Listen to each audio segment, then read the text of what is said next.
Apa orang tua mungkin nggak lihat ya pada waktu lu kecil katanya sering nendang-nendang bantal jadi bola gitu? Sempet diomelin, Pak. Karena saya jujur, saya dulu di umur 7 tahun, 6 tahun, Mhm. saya suka futsal juga, Pak. Saya bermain sama orang-orang gede. Mmm.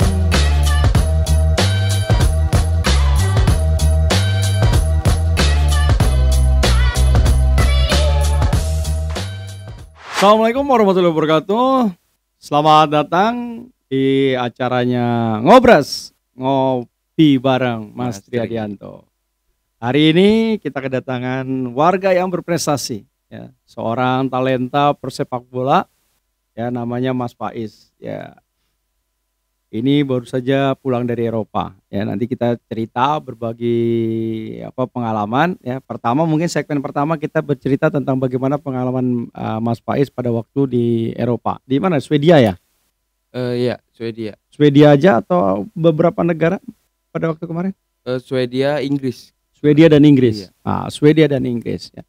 Gimana Mas Faiz pengalamannya waktu kemarin? Karena gue dengar lu di lockdown itu ya. Pada saat itu Inggris lagi tinggi-tingginya tuh. Iya, kita sempat 3 bulan lockdown 3 bulan? Di Inggris. Jadi lu ngapain aja tuh? Lari-lari aja dalam hotel ya? Hah? Iya, kita ada latihan per bubble. Jadi Oh, per bubble, grup. per Kita grup. dibagi 3 grup, isinya ada 8, 7, sama 6. Mhm. Dan kita di situ kita digenjot. Pas 3 bulan kita cuma latihan 6 orang, 8 orang kan nggak bisa main gawang gede atau gawang kecil. Akhirnya kita latihan cuma lari, nge-gym. Terus sehingga apa ya? Menurut saya perkembangan saya itu baik banget ketika lockdown 3 bulan itu karena kita lari terus sama nge-gym. Ya. Di situ kita. Jadi memang pengalaman ya bahwa biasanya tuh kemampuan fisik kita yang lemah ya. Iya, betul. Jadi pada saat kita udah lemah, tekniknya hilang, yang ada emosi. Iya, betul. Pemain Indonesia tuh begitu tuh pokoknya. Jadi kuatnya cuma 45 menit pertama. Ntar 45 menit kedua udah ngos-ngosan. Jadi pada waktu lockdown lu latihannya fisik terus ya? Latihan fisik Di dalam hotel dan di lingkungan hotel? Iya, Apa di lingkungan hotel, di lapangan kita juga ada di lapangan. Dekat hotel tapi Dekat ya? hotel. Nggak kemana-mana Nggak gitu? kemana-mana. Jadi mainnya cuma orang itu aja? Itu aja. Pelatih lo dari Indonesia apa emang dari Dari luar? Inggris semua. Oh dari Inggris ya? Dari Inggris semua. Jadi dari Bekasi nggak bawa pelatih? Enggak, Oh nggak bawa? enggak bawa. Nggak bawa penterjemah? Bawa. Oh, bawa. Translator kita bawa 2 orang. Jadi lu kalau disuruh run gitu lu lari gitu? Iya, lari. Dia sering ngasih ini nggak, ngasih masukan gitu habis selesai game atau apa, selesai latihan lu dikasih petunjuk, lu kurang ini, lu gini? Selalu dikasih. Selalu ya? Ngasih. Siapa pelatihnya bro? Dennis Wise. Dennis Wise itu pemain nasional ya? Iya, legenda Chelsea sama Inggris. Iya Yang kan? satu Des Walker. Oh Des Walker. Dia timnas Inggris juga. Tahun berapa itu ya? Gue inget Dennis Wise itu sekitar tahun berapa dia ya? Bintangnya itu ya? Iya dia keren juga itu. Iya, saya juga tahu. Kebetulan saya juga suka Chelsea. Oh lu Chelsea Iya, ya? dia juga legenda Chelsea. Wah kalau gue soalnya Liverpool bro. Oh. Agak nyambung dia. Kita live Liverpool. Makanya lu lihat di itu gue dong, Instagram gue, di IG gue Liverpool kayak. NYWA. Nah terus kira-kira apa yang mempengaruhi kesulitan lu di luar negeri? Misalnya soal makan, transportasi atau apa? Yang pertama sih menurut saya cuaca. Oh cuaca ya? Cuaca dingin. Cuaca dingin. Dingin banget, sehingga kita latihan aja pakai jaket, beberapa baju tebal kita latihan. Dan sama makanan. Makanan ya? Makanan susah banget kita buat makan yang enggak kita suka. Itu kayak kita makan pertama datang makan telur rebus 2. Cuman 2 pakai susu sama sereal. Dan siangnya kita makan roti dan isi sayur-sayuran. Dan hanya malam yang kita makan enak. Cuma kayak daging malam. Nasi kadang. Dan itu cukup itu? Ya enggak. Menurut saya sih enggak. Masih lapar juga? Masih lapar. Tapi saya merasa lapar berisi. Kayak ada tenaganya. Perut gitu ya? bunyi, iya perut bunyi tapi kita kayak kuat aja gitu. Dan lo kok nggak bisa itu ya, misalnya pesan sendiri di hotel gitu? Nggak boleh? Bisa, makan kayak KFC bisa. Oh bisa, boleh? Bisa, boleh. Itu nggak ngelanggar disiplin? Enggak. Oh berarti emang kurang dong bro? Ya iya. Emang kurang.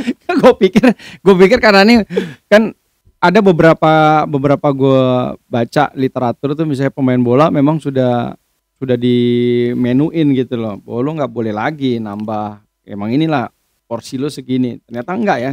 Enggak. Cuma kalau itu bener-bener mepet sih. Menurut saya kayak bener-bener lapar banget gitu. Lapar kayak banget. malam. Kebanyakan sih kita mesennya malam. Oh, mesen malam ya. Kalau kita habis makan malam kurang baru kita. Nah, lu mesennya by apa tuh? Saya mesen ada translator. Translator. Saya minjem apa namanya? Minta ke dia. Jadi kumpulin nih siapa aja yang pengen, nanti kita kumpulin uangnya ganti. Oh gitu. Apa yang paling enak menurut lu? Makanan yang di luar lah, yang lu pesen. Pesen apa maksudnya? Ya kan lu kan pesen di luar nih. Makanan favorit lu apa? Ayam. Ayam chicken katsu. Chicken katsu. Itu enak menurut saya. Itu doang yang paling saya doyan. Iya, yang paling cocok di lidah, cocok lidah kita kan? Iya, betul. Bukan paling enak sebetulnya, paling cocok. Iya, paling cocok. Karena kan sebetulnya kalau di sana orang tetap lebih prepare ke burger kan? Iya, betul. Di sana juga sereal sih juga. Oh, sereal. Iya, sereal. Nah, sekarang latihan apa yang menurut lu paling berat yang harus lu lakukan pada saat di sana? Itu kita lockdown, latihan 1000 meter harus 3 menit. 1000 meter 3 menit. Harus 3 menit. Yang saya kebagian 3 menit, itu tergantung porsinya masing-masing. Jadi saya 3 menit 17 detik kalau nggak salah. Iya. Tapi ada teman yang lain seangkatan lu itu satu tim itu yang lebih cepat atau yang? Iya, 3 menit gitu di bawah. Ada, saya ketiga. Kebetulan saya ketiga. 3 menit 17 detik. Iya, saya ketiga. Saya ketiga itu kita paling berat. 1000 meter itu 3 putaran. 3 putaran lapangan. Kan 1200 kalau 3 putaran. 3 putaran kurang lah. Kan enggak lebih, malah lebih, Pak. Kan 1 putaran 400 meter, enggak? Enggak. Di sana kita lari di lapangan sintetis soalnya. Oh, lapangan sintetis. Iya, pas kita di latihan. Kita itu paling berat menurut saya. Dan itu juga hari ini 1000 meter. Besok 2000 naik sampai 7. Udah selesai 7, besoknya turun 6, 5, 4. Itu sampai kita sebulan lari kayak gitu. Pernah muntah enggak lu larinya? Sering, Pak. Sering muntah. Kayak pada hampir pingsan, Pak. Ya, kita habis selesai udah 1000 meter tuh. Besok ada 200 meter sama 300 meter. Itu lari terus. Di situ anak-anak pada nggak kuat, pada mau pulang gitu kan. Kita balik itu di jadwalnya 14 April ya kan. Terus udah pada nggak tahan, akhirnya kita perpanjang tuh, pulang jadi Mei. Oh, jadi lu sebenarnya perpanjang ya? Perpanjang itu. Awalnya lu berangkat bulan apa? Bulan Desember, awal Desember. Desember harusnya pulang April. Jadi kurang lebih 3,5 bulan, 4 bulan gitu ya? Iya. Programnya. Tapi lu nambah jadi 1 bulan lagi. 1 bulan lagi. Itu pun orang udah pada di April itu udah pada bosen ya? Udah pada bosen. Di bulan Februari tuh udah jangan perpanjang kayak gitu. Soalnya kita menjalin lockdown itu nggak enak banget, Pak. Kita nggak bisa kemana-mana. Dan kita keluar aja harus berdua. Nah, sekarang lu mulai pertandingannya di bulan apa? Di bulan Mei. Pas mau pulang, akhir pulang. Oh, akhir pulang. Iya. Berapa pertandingan lo akhirnya dapat? 10 pertandingan. 10 pertandingan. Jadi tiap minggu berapa pertandingan? Ya seminggu 2 dapat 2 kali pertandingan. Berapa top skor lo kemarin? 10 gol. 10 gol. Wah, jadi tiap kali 1 pertandingan 1 gol. 1 gol. Wah. Rasanya gimana tuh kalau lebih gitu bisa menciptakan gol? Bahagianya. Sebenarnya saya sempat ngedon sih, Pak. Ketika pertandingan pertama saya nggak main. Oh gitu. Pertandingan pertama perdana sebelum lockdown saya nggak main. Kenapa? Di bulan Desember. Nggak ada alasan lah ya pokoknya. Nggak ada alasan dan saya nggak dimainin di situ. Nggak dimainin. Semuanya pada main kecuali saya aja. Oh gitu. Di antara 18 pemain tuh? 23 main semua? Main semua. Kan biasanya main semua. Kan biasanya pertandingan cuma 18. Ya kita ganti semua pemain di babak pertama 11 pemain ganti. Babak kedua ganti 11. Kecuali lu doang yang nggak main. Saya doang nggak main. Jadi 23, 22 lu nggak main saya. Udah saya diem main bangku cadangan. Terus? Ya bikin saya bangkit, saya nelpon orang tua. Oh. Saya nelpon orang tua. Saya sempet tangis ke bapak saya. Pertandingan pertama, Pak, bayangin kita menjalankan latihan. Pertandingan pertama nggak main, langsung nyesek. Orang tua kan di rumah nonton gitu. Terus akhirnya ayah saya ngebangkitin ya kan, kayak ayo ingat masa-masa lalu kita berjuang bersama-sama, ayah nganterin dari kecil kayak gitu kan. Dan akhirnya sebelum tidur saya mikir kekurangan saya apa, kenapa saya nggak dimainin gitu kan. Seminggu saya mikirin itu dan saya dapat. Saya Kenapa? kayak males. Ngejar bolanya males kayak gitu, akhirnya saya dapat dan saya tunjukin di latihan. Kalau saya bisa menutupi kesalahan saya. Gitu. Walaupun itu pada waktu nggak dikasih tahu ya? Nggak dikasih tahu. Kenapa? Karena lu merasa penyerang kan? Iya, merasa penyerang. Kenapa 3 pemain ini yang striker dimainin, saya enggak? Kan ada 4 striker Pak ya. Yang satu dari Itali, yang pemain asing. Terus akhirnya saya di antara pemain itu ada juga pemain asing. Pemain asing 3 orang kebetulan. 3 orang. 3 orang. 3 orang Italia semua. 2 Italia, yang 1 Tanzania. Dan dia komunikasi kayak apa itu ya, kayak gitu loh? Ya pertama-tama sih isyarat Pak. Komunikasi. Isyarat. Gitu-gitu dan maksudnya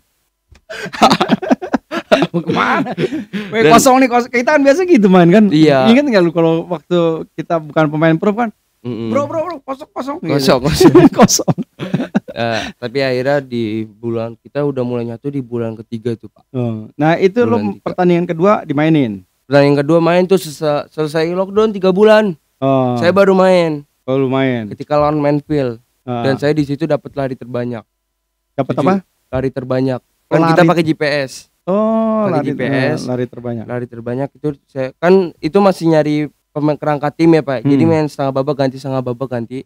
Saya dapat 7 kilo dalam satu babak 45 menit. 7 kilo. Dan paling banyak lari. Paling banyak lari, paling atas yang lain pada 5. Ini mau jadi pelari apa pemain bola nih? Nggak tahu Pak. Main bola tapi lari banyak. Banyak-banyakan lari. Iya, saya juga nggak nyangka. Berarti ini mungkin kan dia pada saat itu juga ingin melihat endurance. Iya. Ya kan, ketahanan. Terus kemudian ya itu peduli terhadap terhadap ininya dia. Ya kalau kita nggak mulai dari jagain di awal, dia kan lebih bebas. Nah, kalau kita kemudian lebih banyak ke pressingnya ke pemain lawan, dia kan juga agak lebih tertekan, mungkin gitu filosofinya. Iya mungkin. Ya pokoknya dia maunya pressingnya atas terus Pak. Makanya bola. Ya iya gitu. Pressing terus, makanya diharapkan kita pressing. Kita kebetulan dapat formasi 4-4-2 Pak. Oh 4-4-2. Berarti main bola-bola panjang ya? Bola-bola panjang. Kalau dia 4-3-3 dia main bola pendek. Kalau dia 4-5-1-5-5-5 itu berarti nggak main. Karena itu banyakan penontonnya. Iya, banyakan nontonnya tuh depan. Tapi sekarang juga kan berbeda ya formasi itu ya. Karena menurut gue lebih atraktif sekarang ya. Kayaknya nggak pakem terhadap yang ini kan kalau 4-4-3, 4-4-2 itu kan model yang lama. Iya. Sekarang kan ada yang sistem jangkar, terus kemudian 3-5-1 gitu loh. Di depannya lebih cuma penyerang tunggal gitu. Sekarang Villanesia sini kita pakai formasi 4-3-3 Pak. Villanesia. Iya Villanesia. Kenapa? Kurang tahu sih Pak. Lu lebih form mana itu?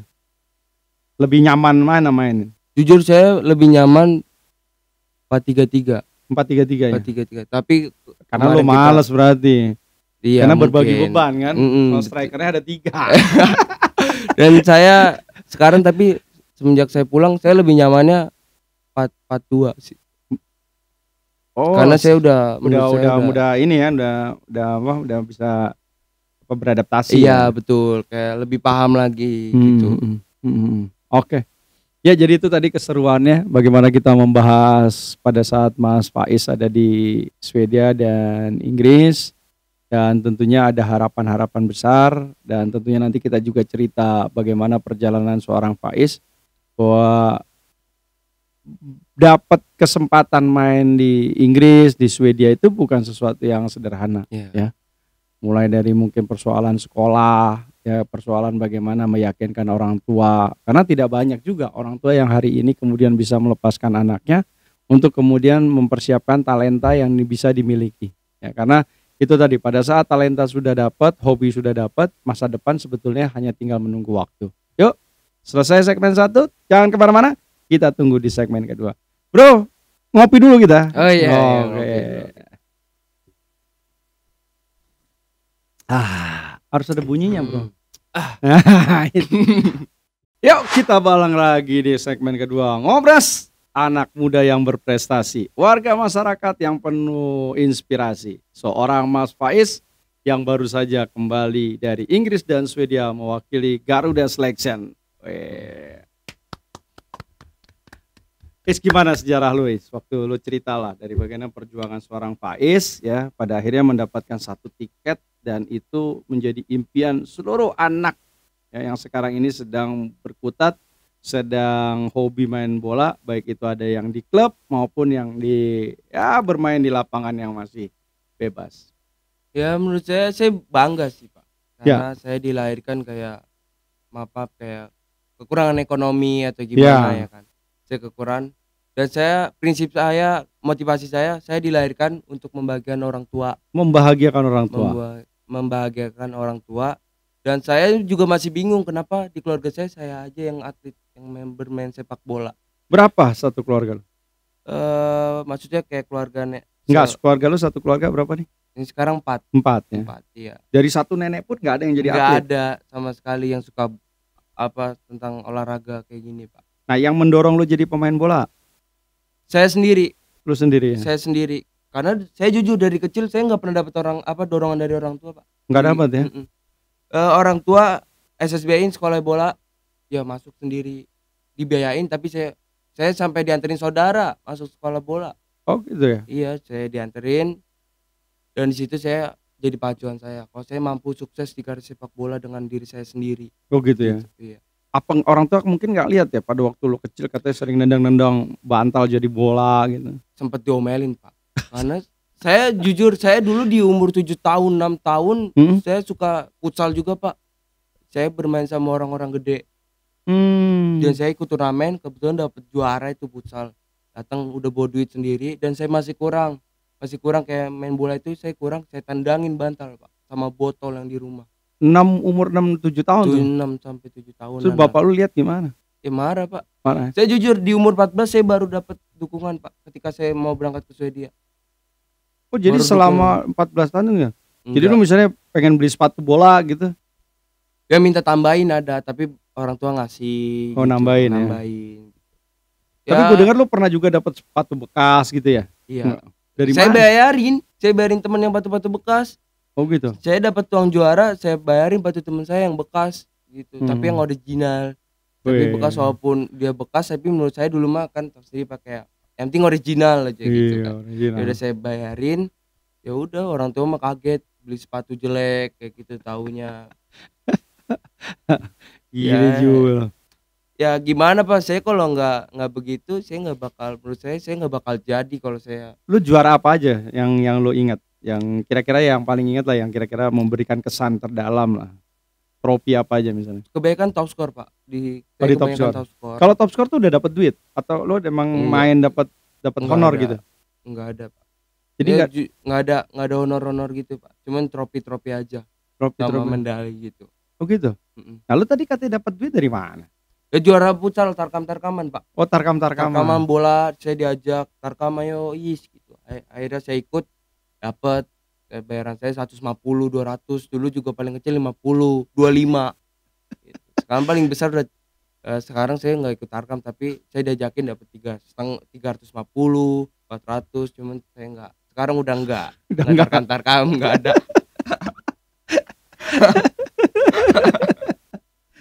Iya. Tapi lu kan sekali-sekali boleh bro, gue punya M3 Football Club. Ya jadi anak-anak Mas Triadianto, gue juga pembina bola juga. Jadi anak-anak yang pengen main bola, ayo kita bareng-bareng gitu. Boleh tuh Pak kalau fun.